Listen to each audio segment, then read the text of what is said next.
moderator is Dr. Stephanie Bailey. She's served as Assistant Professor of Physics at Chapman University, where she taught physics to life science majors.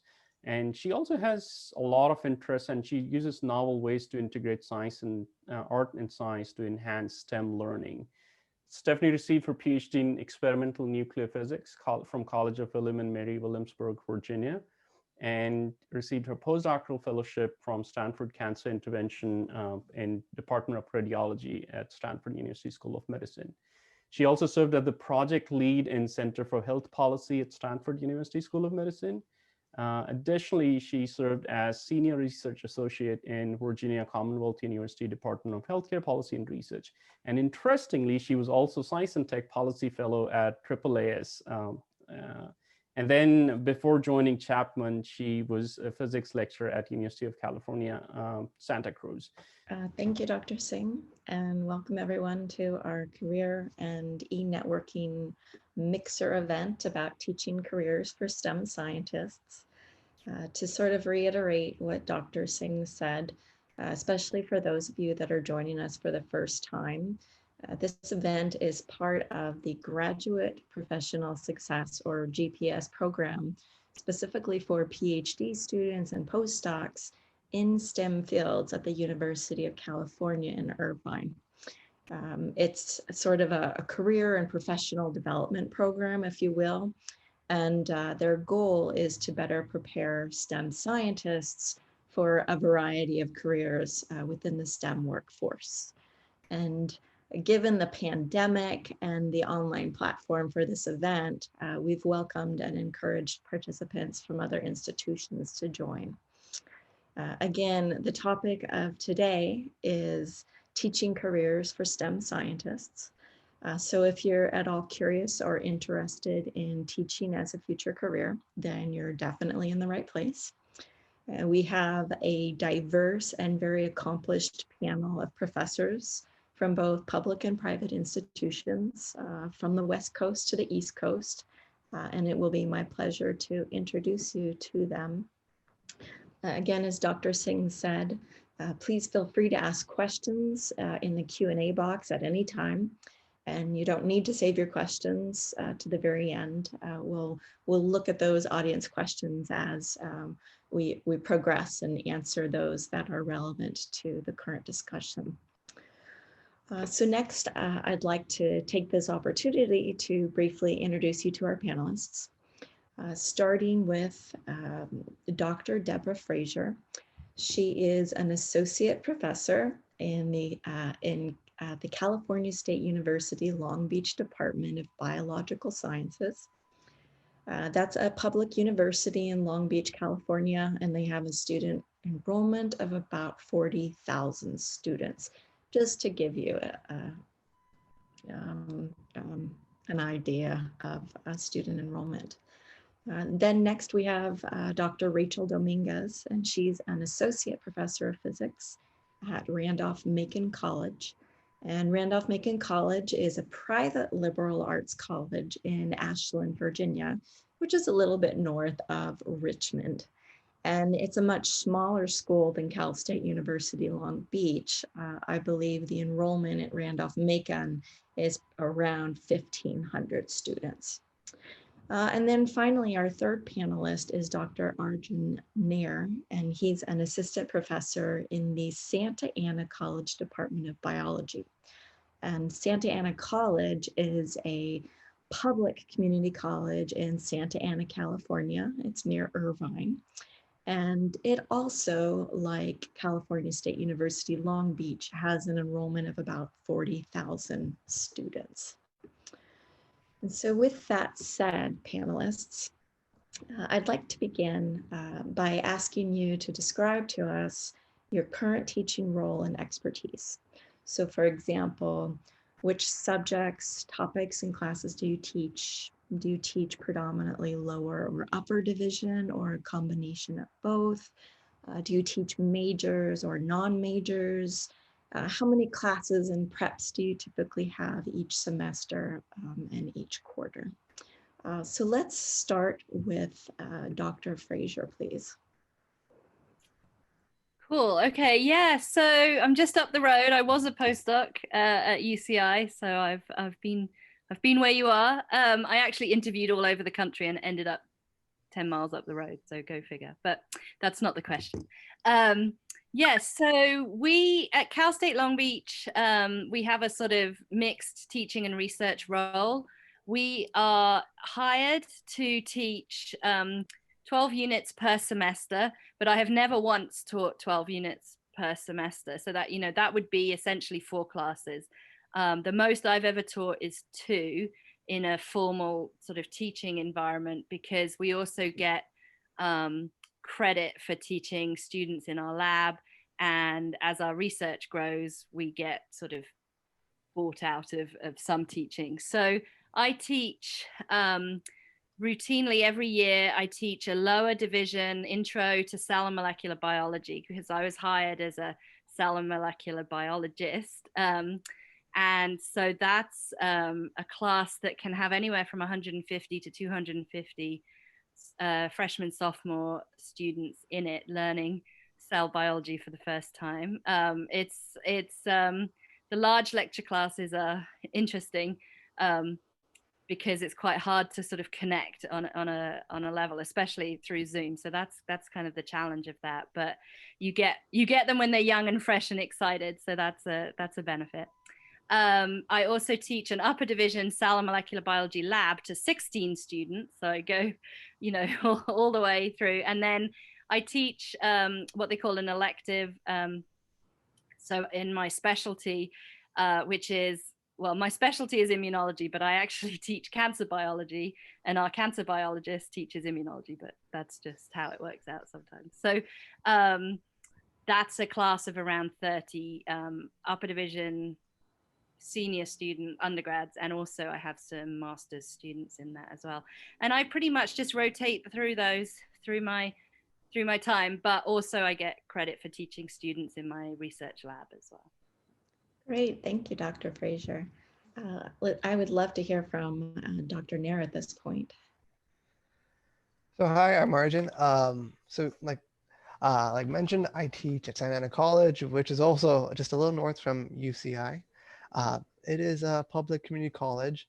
And so for the most part, you're not going to see a bunch of upper division classes there. What is just considered lower division at, let's say at UCI, will be the types of classes you would find at a community college. And so I personally teach anatomy and physiology. And so those can be non-major and major. I tend to teach the major classes there. And so since community college, students typically stay in community college, ideally between 2 to 3 years, I'm mostly teaching students who are there for their first year or their second year. Great, thank you for that, Dr. Nair. And Dr. Dominguez, please tell us about your current teaching role. So I have a pretty different experience because I'm teaching at a small private liberal arts institution. It's kind of, I didn't go to a private institution. I went to the College of William and Mary, which is public, and I went to a lot of public schools for college, but now I'm at a private institution and it's very small. I am one of 3 members in our physics department. My specialty is computational and statistical physics, and I teach absolutely everything in physics. So almost everything in physics, almost every course that we offer in physics I've taught. So to give you an idea, this semester my teaching load is 1 introductory course, 1 advanced laboratory course, and 1 advanced theory course in electromagnetism. So that's about typical. The teaching load is pretty high. We teach 24 credit hours, which ends up being, could either be 2 lab lecture courses or it could be 4 lecture courses in a single semester. Let's see. Okay, so it seems like a lot of teaching. However, my experience is very different because my classes are very small. So my introductory class right now has 16 students. 16 to 24 students in an introductory class is typical. I teach in a small classroom, studio style setting. I have no graders. I do all my own grading. I do all my own everything. I don't have a lab assistant or anything like that. And my upper division courses, my majors courses that are theory in the 300 and 400 level, and even the advanced labs, 6 students can be as low as 2 or 3 students, can be as high as a dozen students, but very small numbers. It's a very personalized teaching experience. It's kind of, it's very sort of family feeling, because I usually know students, I learn their names when they're freshmen. I teach them almost every year, and then I see them graduate. So they really feel like my children coming in, and I see them develop and grow over the 4 years. So, so that's kind of a special thing with this college. So yeah, I think I'll stop there. It's a good place to start. Great, thank you, Dr. Dominguez. And you make a great point that experiences will differ from institution to institution, but not only that, from department to department as well, in terms of workload and what exactly you teach and the breadth of what you teach. Great, so moving on. As a graduate student, I was actually very intent on becoming a research professor and pursuing my very own research agenda. But it turns out that over time and with age and experience, that goal actually shifted to teaching. So panelists, I'm wondering if you would please describe to us your career journey. Did you know at a young age that you wanted to be a teaching professor, and did you beeline it from college to professorhood? And I'm pretty sure that's what Professor Dominguez did. Or did you transition to teaching from another career? And do you even recall that, say, pivotal moment when you decided that teaching is what you wanted to do? And could you tell us about that?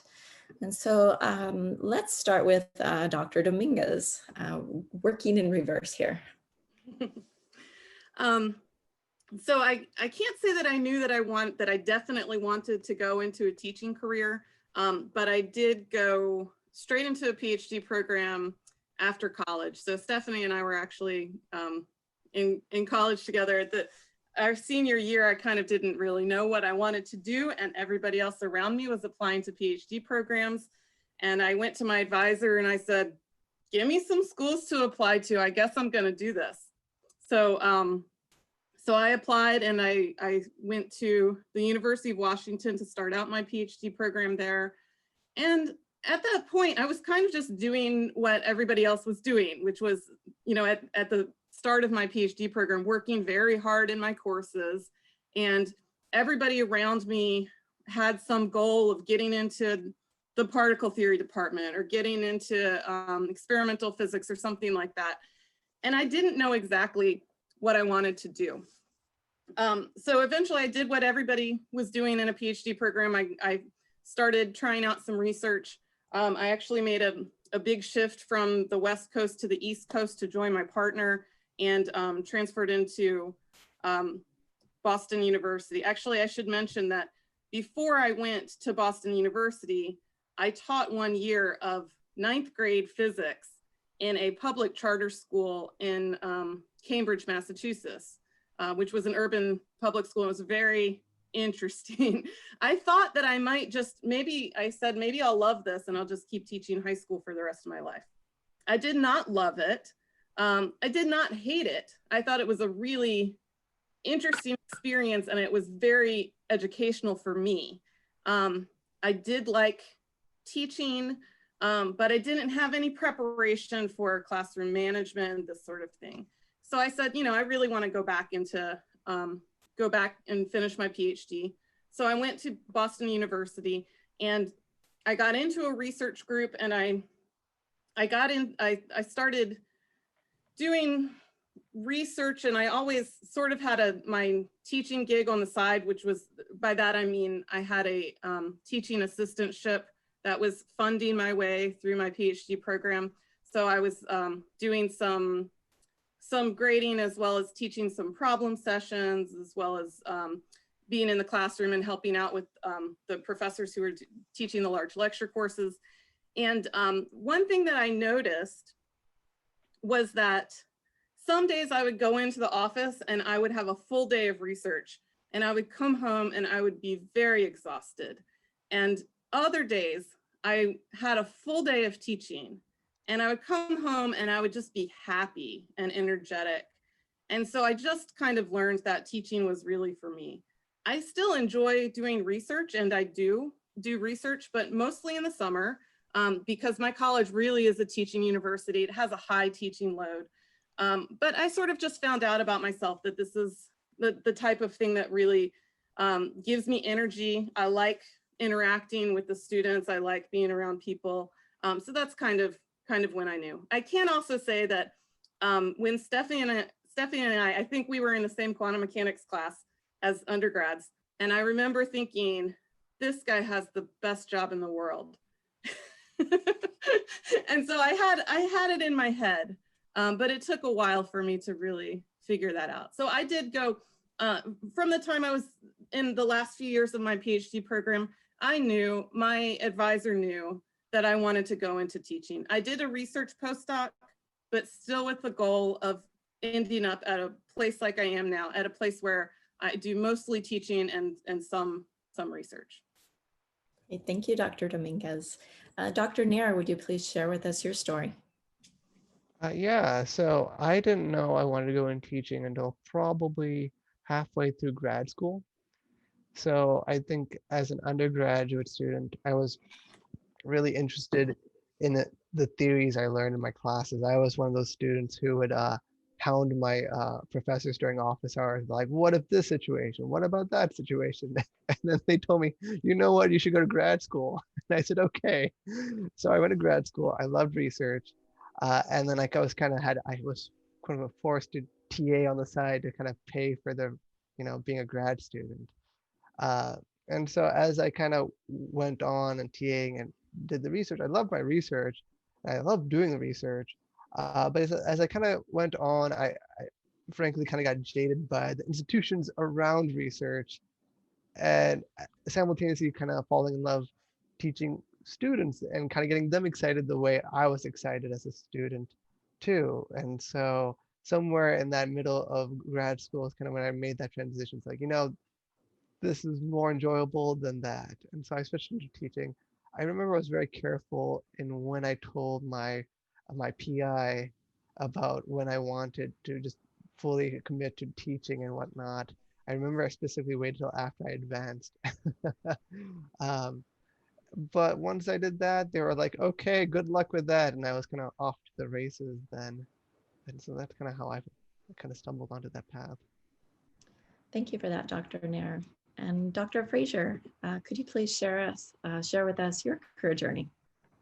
Yeah, so I I didn't start out life as someone who was sort of on a teaching career path at all. I did once I did my first research project as an undergrad, it was research all the way, and my PhD was in the UK, but it was sponsored by a biotech company, and so I really always thought that I was biotech bound, right? I'm an immunologist. I love to study disease. I want to cure diseases. That's where I'm going to go.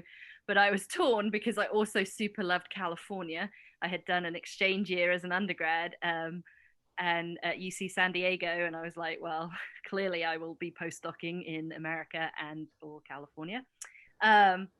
So I did come out for a postdoc, and then I ended up in Andrea Tenner's lab over at UCI, and I found my niche. I found what I wanted to do, and I just stayed. I was a little over comfortable, so I was a postdoc for about 8 years, and I was still like research all the way. And I actually, in my last couple of years, went to one of these panels at UCI for postdocs on alternative, in those days, alternative careers.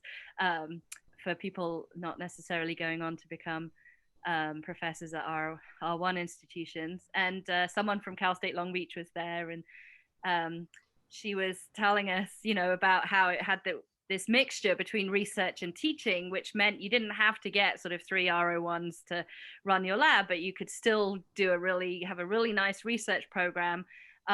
And you spent 50% of your time teaching. And I was like, yeah, I could probably, put up with 50% of my life teaching. I had, as a student in the UK, we didn't do TAing. I had not done any kind of things like that. So actually, I was lucky enough that my PI let me substitute teach for her in a class. Just once a year, I do one lecture on complement for a class for the medical students at UCI, and I loved it. And I realized that I just, not only do I enjoy teaching, but also it helped me kind of understand my subject even more, because the questions that people ask are really good oftentimes, and you're like, yeah, why do we think that, or why do we say that?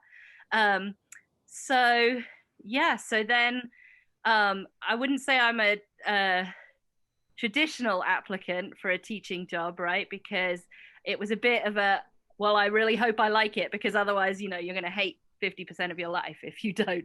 And it turns out I love it. And it, in terms of a job, for me, it was the perfect mixture. So I do have a very active research program. We're just much slower than we would be in a lab that has lots of postdocs and technicians and stuff, but we get a lot of great research done with my undergrads and my master's students, and so I get to fulfill that side of my passion, but also teaching kind of the next generation of scientists, and that's also really wonderful. And training them in lab techniques is also considered teaching, right? So it's not just the formal lecturing. Thank you, Dr. Fraser. We have a question from a participant, Charlene Smith, and her question is, what would you say the pros and cons are for liberal arts versus public college or university? Do any of our panelists have a strong opinion on that and would like to share? I've got lots of opinions on that. Oh, yeah. I was thinking you would be the right person to answer this question. Yeah. But maybe not pros and cons, maybe just there are differences, and different things will suit different people, right? Yeah. So what might be a con for someone could be a pro for someone else, but yeah. Yeah, go ahead, Dr. Dominguez. Well, first of all, I would say it's the dichotomy between public university and colleges versus liberal arts is not necessarily true, because I think that Dr. Bailey and I went to the College of William and Mary, which I would call a liberal arts college, which is public. So I think, you can ask, what's the difference between being a big place and being a small place? There are differences there. And then you can say, what about being in a public versus private institution? So I am at a small place, and I'm also at a private institution. Both of those things affect the job in different ways. There are, first of all, there's your personal opinions about how the institution is run, and probably some things that you may not have thought about before you're an employee of these places. So something that I did not think too much about, but the way tuition is done at a private institution is just distasteful to me, frankly. I don't like the way there's a sticker price, and then there's sort of a discount price, and it's a negotiation. It's very business-like to me. So I just figured out pretty early on that I did not want to be a part of that process, which some of the faculty members are a part of, because we have committee work. So we haven't talked yet about service work, but one option for our service work is to be on a committee that evaluates basically how much money or how much of a discount in tuition the students are going to have. I didn't like being a part of that, so I just choose not to be a part of it anymore. But there are definitely different ways that private versus public institutions are run, and private institutions are run more like a business. So we are told pretty regularly at our faculty meetings about the finances and about how many students we need to get to be able to cover our budget for the next year. we're very much a part of that. We're very much brought into that, which frankly, I would rather not be a part of. I would rather just stick to the teaching. But then again, I also know that at public colleges and universities, there are also really big uncertainties about how funding is going to go, how much funding, what's happening in politics that's going to affect the amount of money that the institutions get. Public institutions are looked at more closely in some respect because they're paid for with public funds. So I guess I shouldn't get too far into that, but those are some issues that public versus private can get into. And then of course I've already talked, I won't talk much more about it, but there's a big difference in huge universities versus very small places, which affects how you teach. It affects your time distribution, how you spend your time, and other things like that. So I'll leave it at that. Thank you, Dr. Dominguez. And I'm noticing we have 2 questions from Megan. Megan, if you'll bear with me, I'm going to wait and ask our panelists to discuss that when we delve into their research responsibilities. So moving on, I recall my very first day of teaching and walking into a lecture hall with over 300 students. And I could feel my heart in my throat. I remember breaking out in a sweat. My heart was pounding and my hands were very, very clammy.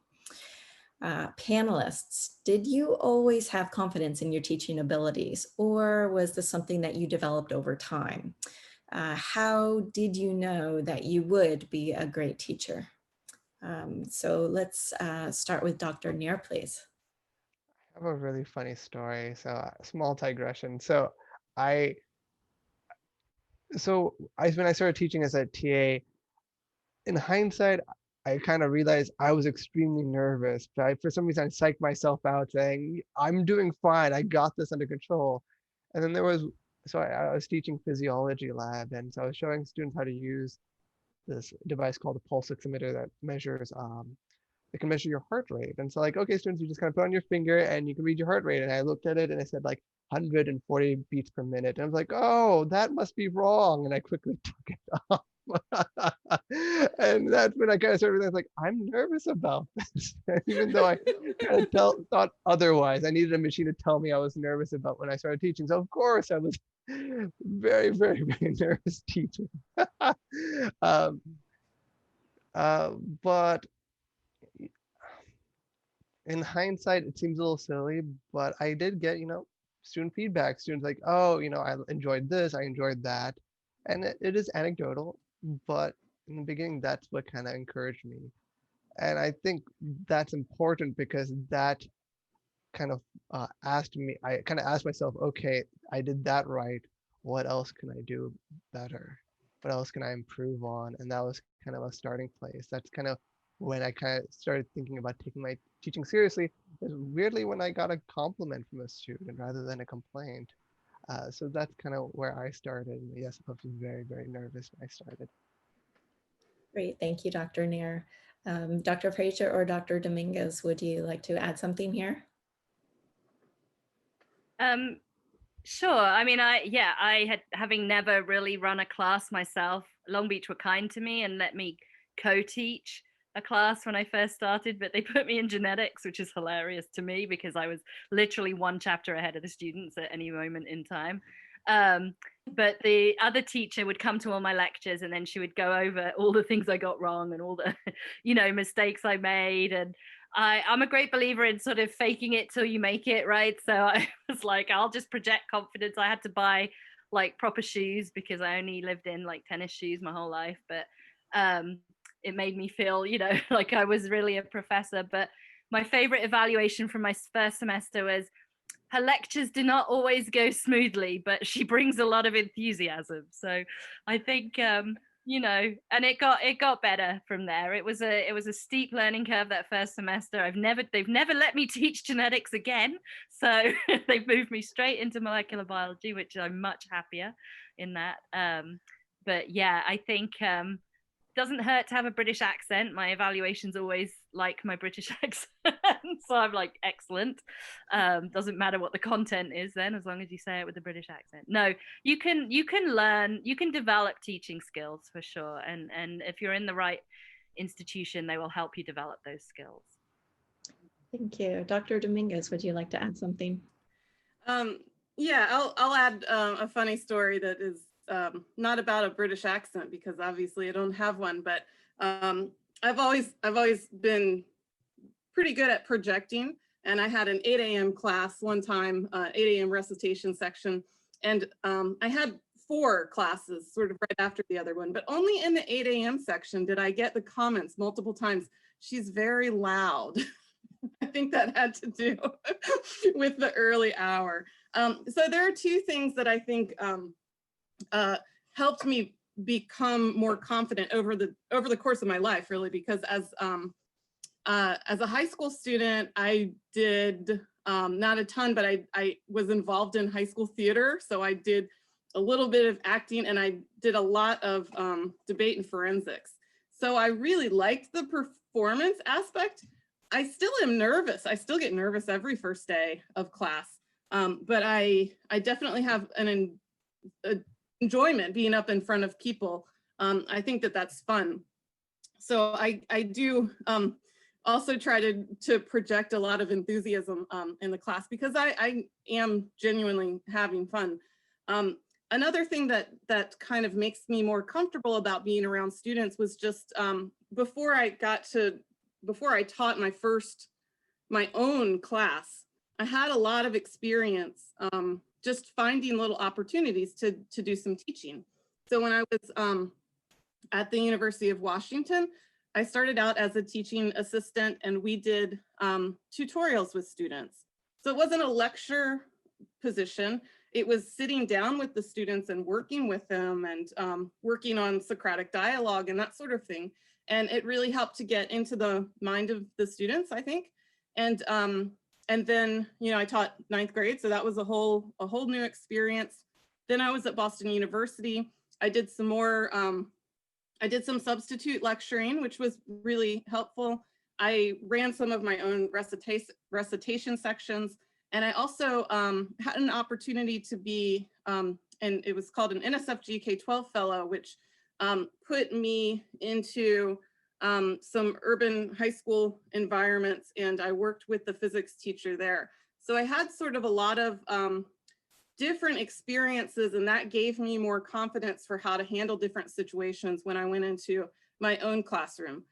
So that having those experiences definitely helps my comfort level. I also am kind of an over preparer. So I think a lot about, like, before the first day of class, I always think about, like, oh, how do I want this to go? And I sort of, by going through it in my head many times, sometimes many times, it helps me feel prepared and feel comfortable and feel more confident. Thank you, Dr. Dominguez. Moving on to our next question. As you probably know, panelists, most students are under the impression that their professors have one duty, and that duty is to teach them. What are your other responsibilities, and about how much time do you spend on each? So for example, do you do research, service, administrative duties or responsibilities? And can you expand or tell us a little bit more about each of these in depth? Is there any panelist who would like to go first here? Sure. I'll either go first or last, because okay. I think I'm on one side of the spectrum here. Go ahead, Dr. Nair. We'll start with you. Okay, so I do zero research. That's why I said I'm on one spectrum. So I on campus, as part of my duties, I don't have a lab. I don't have to write papers. I get hit up to review papers all the time. That's not part of my kind of job per se. So yes, there's teaching, and being part of a public institution and being paid. It's actually very, discrete about like you should be spending these many hours doing this and that, like your pay is put together about all that. So I can talk about that. So suppose about 50% of your time is spent teaching or prepping to teach. So in about 50-50 quantity. So if you teach 20 hours in the week, you're at least allocated 20 hours of prep outside the classroom. And then on top of that, you have office hours. For my school, you have 5 hours of office hours a week. So you get paid for that. And then to kind of make what is a 40-hour week, quote unquote, you have 5 hours of what we call shared governance. And so this is a big thing community colleges, especially in California, is that faculty members are expected to kind of participate in governing the college. And so they'll be part of committees and whatnot. And that's kind of part of shared governance, which I can talk about later, but that's part of it. Now, there's a whole bunch of unofficial things I have to do or else my job doesn't work, that of course it's not on the contract. And so one thing is managing a bunch of our adjunct faculty. So I'm a full-time faculty member, so I'm kind of part on this tenure track and kind of part of the core group of biology faculty members. But we have a lot of part-time teachers that also help us teach the whole course load. And so a lot of times it's up to me to kind of manage other adjunct faculties to make sure there's unison in how all classes are taught and whatnot. Do a bunch of other things that come up, like sometimes there's quadrennial reviews, 4-year reviews and whatnot. So there's a whole bunch of just kind of management that they don't put on paper that you just kind of have to do because you're kind of like a senior member on the department or the campus. Thank you, Dr. Nair. Mhm. Dr. Fraser, I'll have you go next. And if you wouldn't mind, perhaps you could hit on some of Megan's questions. Yeah. She's asking, how does research funding differ from R1 institutions? And is research driven largely by undergraduates? And do you have a more hands-on role in the lab conducting research? Yeah, absolutely. Yeah. So at the Cal State system, we are expected to teach, like I say, 12 units a semester, or we are expected to provide 12 units of some kind of activity for the university. So, but to get tenure, we are expected to have a thriving research program. But the rules for getting tenure at somewhere like Cal State Long Beach are different from somewhere like UC Irvine.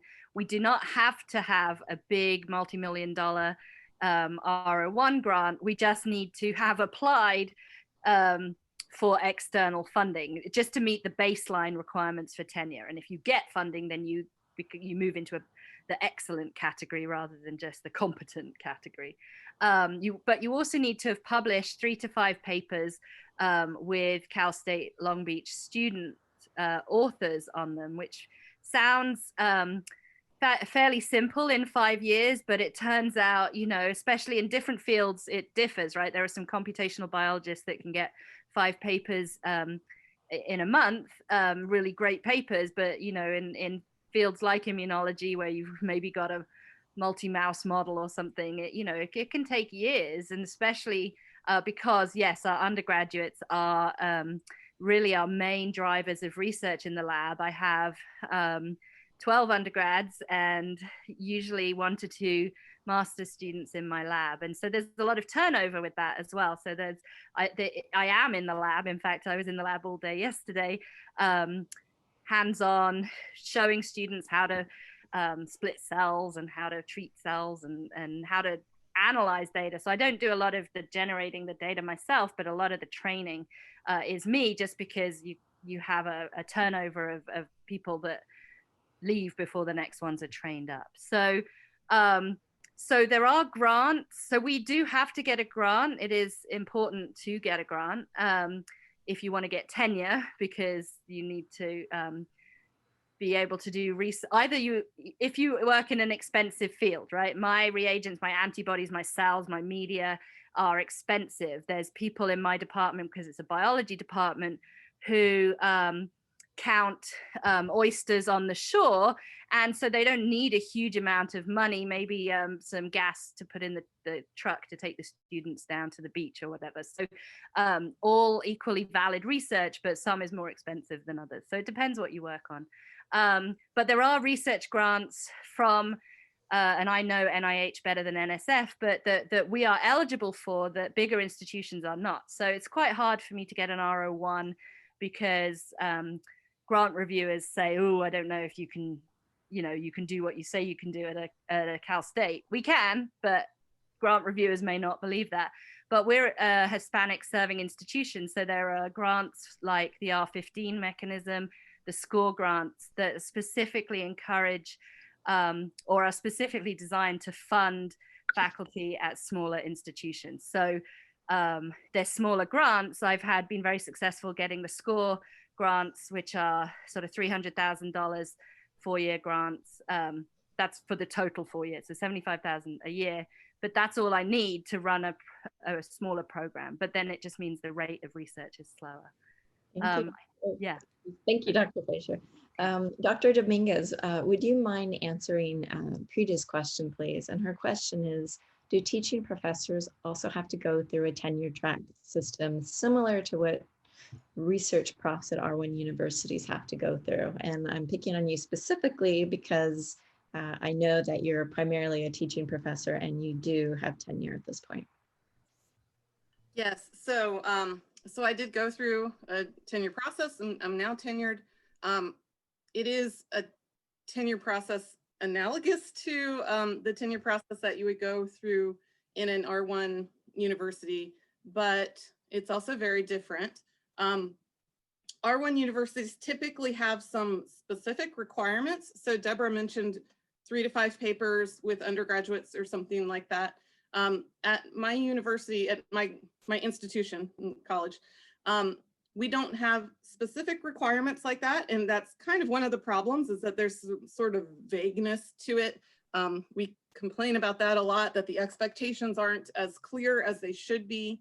But you are kind of expected. You're definitely, so number one at our institution is excellence in teaching. That's the highest requirement. It's the most important of the 3 pieces. Excellence in teaching, excellence in professional work. It's something vague like that. It's not actually called research because there's a variety of things that you can do. Some people don't do research per se, but do a lot of professional work. And third is service. So the typical thing is that you have excellence in teaching, and you can demonstrate that, and that you can demonstrate excellence in research as well. So you need to have some papers, but there's no requirement on what the paper, what exactly the quality of that paper is. It doesn't really matter. I mean, it matters, but there's no requirement for what type of impact level it has or anything like that some R1 institutions will have. You just have to, basically, you have to make the case for it. And it's complicated by the fact that those reviewing our tenure profiles, our tenure portfolios, are not from our discipline. So it is incumbent upon yourself as an individual to make the case that you are, in fact, excellent and competent in your field. They do ask for outside letters, so you can get people from your field to sort of vouch for you and say, yeah, she does good research, she's published in these journals, and she's active in the field and that sort of thing. So yes, you do have to show, there are some standards that differs at every single institution. But there's definitely a big qualitative difference between the R1 institution, which is has pretty rigid requirements, and my institution, which is definitely more focused on teaching than research, and the other requirements are a little bit looser. I'll mention something about funding as well. Deborah talked a lot about funding. One reason that a teaching institution is attractive to certain candidates is that there is not a strict requirement for getting funding.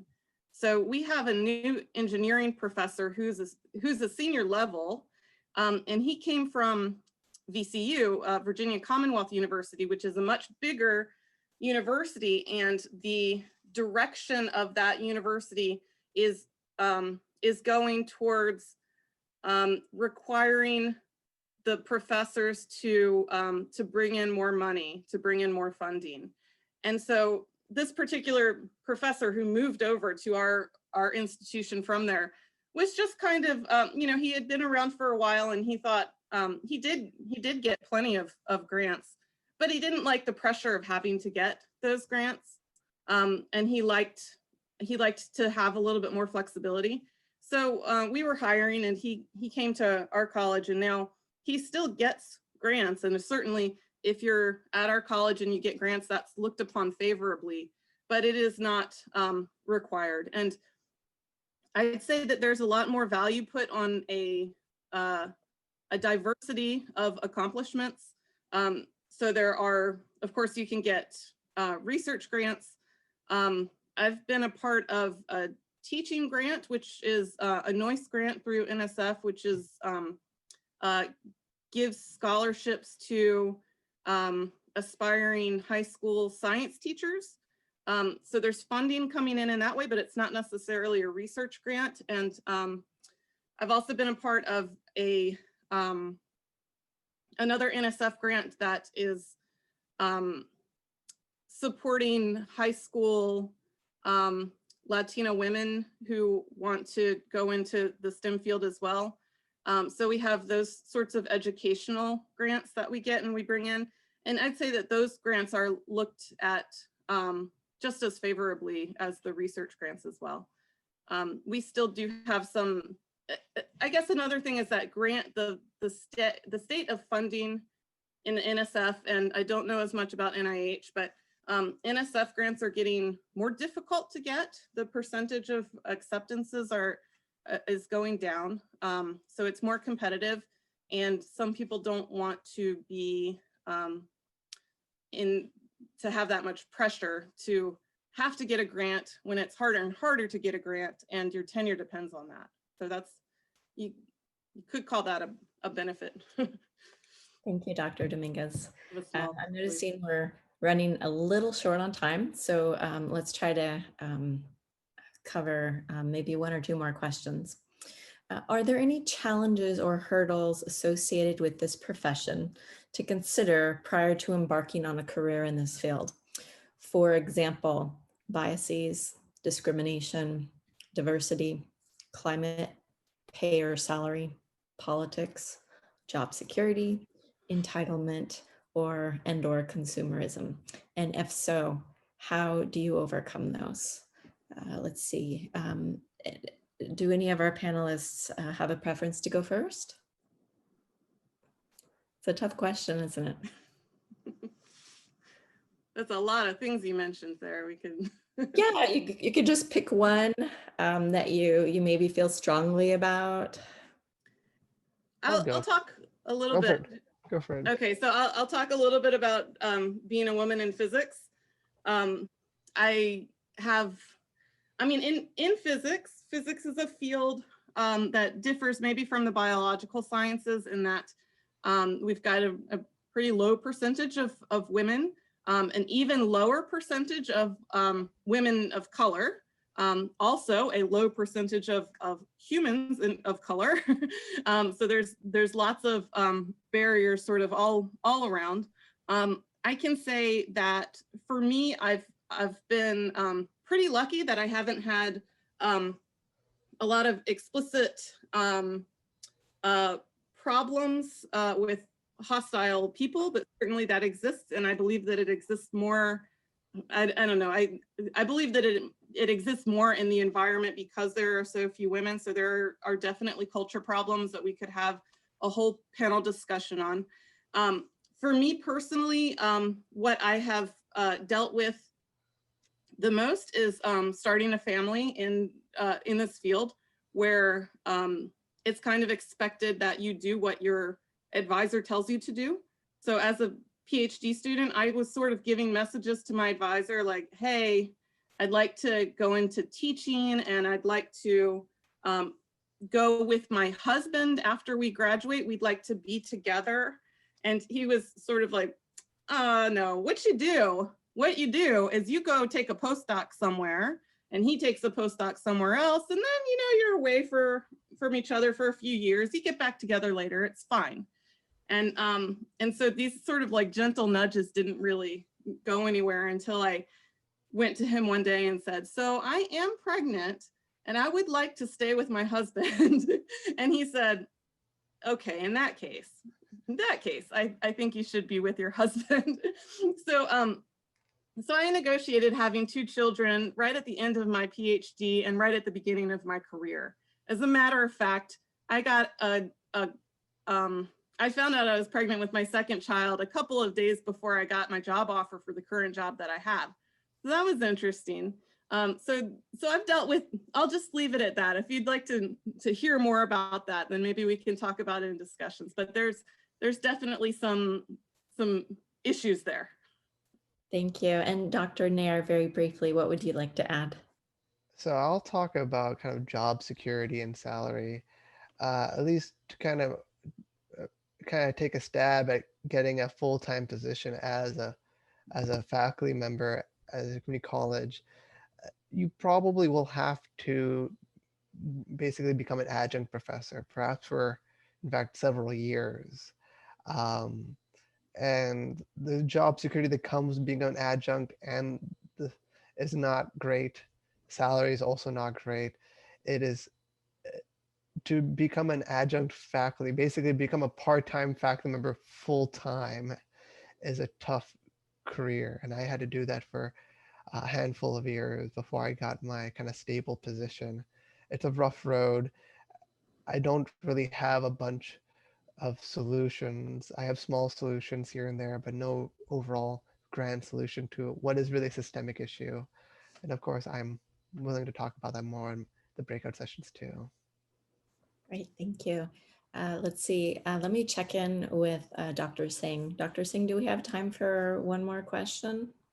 I said, I promise I was not sleeping behind. I was listening and it was a wonderful conversation. Of course. I was just in the stealth mode, but wonderful discussion. Yes, we do have around like 10 minutes if you want to take a couple of questions from the audience or maybe just have a discussion on certain things which we might have missed. Sure, so let's open it up then to the audience or our attendees. Are there any additional questions that we could answer at this point for you? Perhaps while people are typing in, I can mention that we've all got full-time, sounds like tenure track positions, but there are many opportunities, at least at Long Beach, and I'm assuming in other colleges as well, to get your feet wet with teaching. We hire a lot of lecturers in specialty fields to teach classes that we simply don't have the faculty to teach anymore. And that's going to be true even in a grand recession, right? We still need to cover our classes. So actually at one of these events a couple of years ago, I put one of the people in touch, and he's now a full-time lecturer at Long Beach, but because we needed someone with his background. So there's lots of jobs in teaching, but getting the tenure track or the full-time ones, you know, are the sort of the slight, you know, more difficult ones to get, but there is an opportunity to practice teaching, you know, even as a postdoc or a grad student, if your PI allows. Right, and thank you, Dr. Fraser. That's an excellent point, and actually related to one of my questions here. So as Dr. Singh mentioned, prior to becoming a professor, I was a full-time lecturer for 4 years at UC Santa Cruz. What resources are available for individuals that are interested in gaining teaching experience? So for example, teaching assistantships, teaching programs, volunteering, community college teaching, and adjunct roles. Which of these do you recommend and why? And are there other avenues that these individuals should consider. Dr. Nair, do you have any comments on that? So yeah, the first thing you can do is get a master's.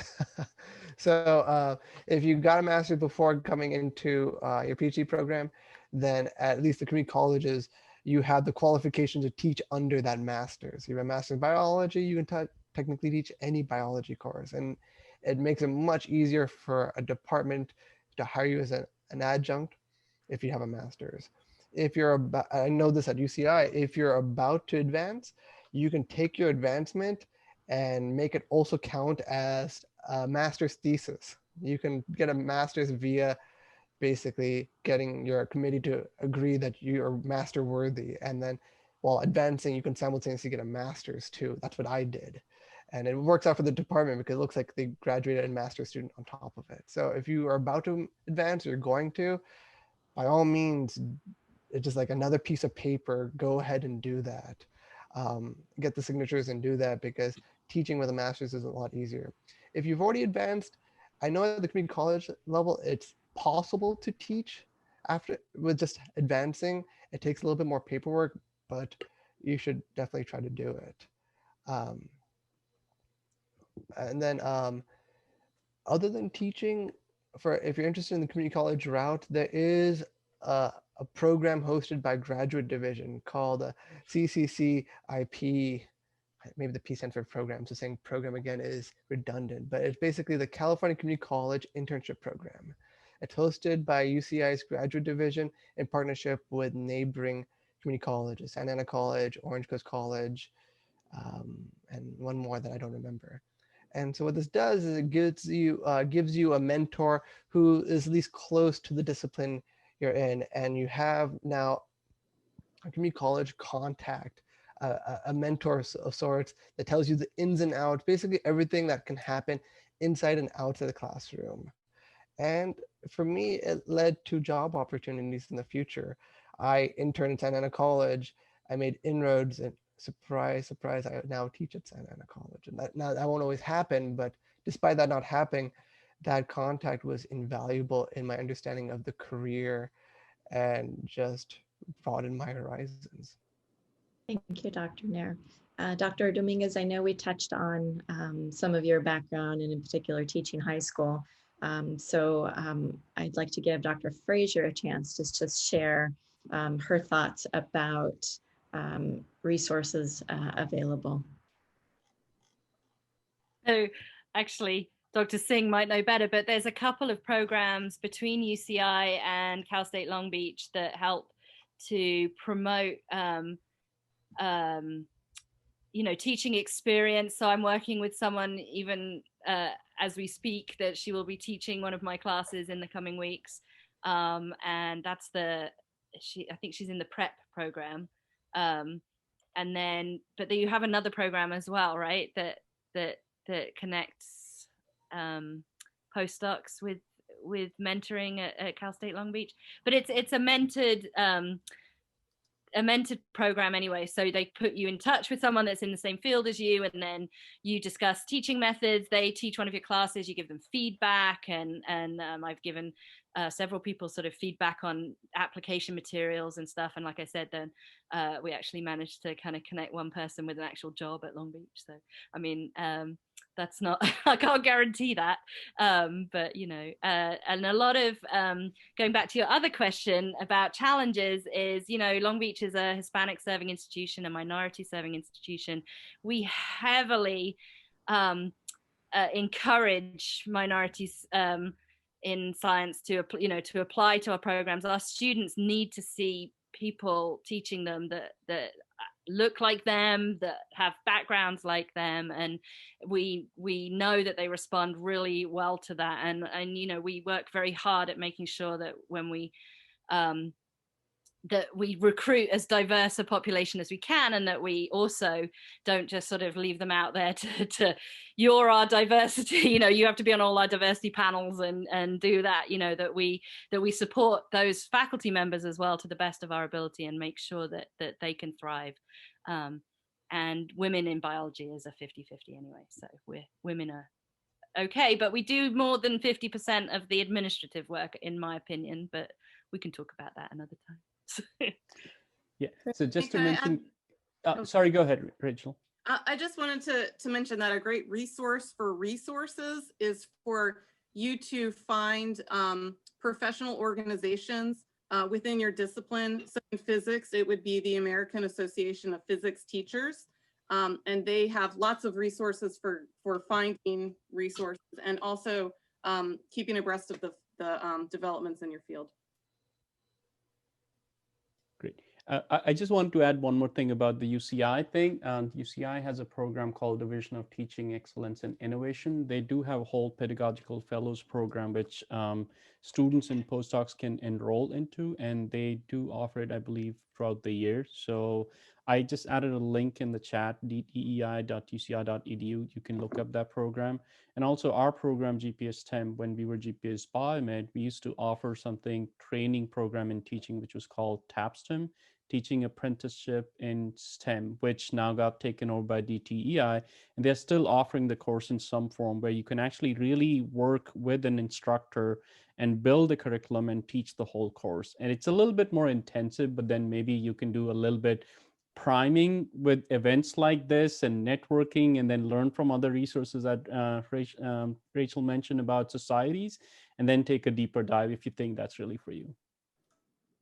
Thank you. And so in just the few minutes remaining, I thought, because we're almost out of time, maybe in 30 seconds, what is the main message that you would like the audience to take away? Or in other words, what's the final piece of advice you'd like to give the audience? Let's start with Dr. Fraser, please. I would say a teaching career is not for everyone, but if you love teaching, it's the best career in the world. And Dr. Nair, how about you? If you're interested in teaching, go do it, but always make sure you're improving your teaching. Never stop getting better, and your career will follow. Wonderful. And finally, Dr. Dominguez. Well, I would echo the same sentiments as a fellow panelist. Get in there, get to teaching, and try to figure out if it's the thing that that energizes you and is something that you really feel passionate about. And if you feel passionate about, then go after it. Great. Thank you very much to all three of our panelists. And over to you, Dr. Singh. All right. Thank you very much, Dr. Stephanie. This was a wonderful panel discussion. We thoroughly enjoyed the process. And I really appreciate our other panelists to take time out and have this wonderful, offer such a great insight and talk about your career journey.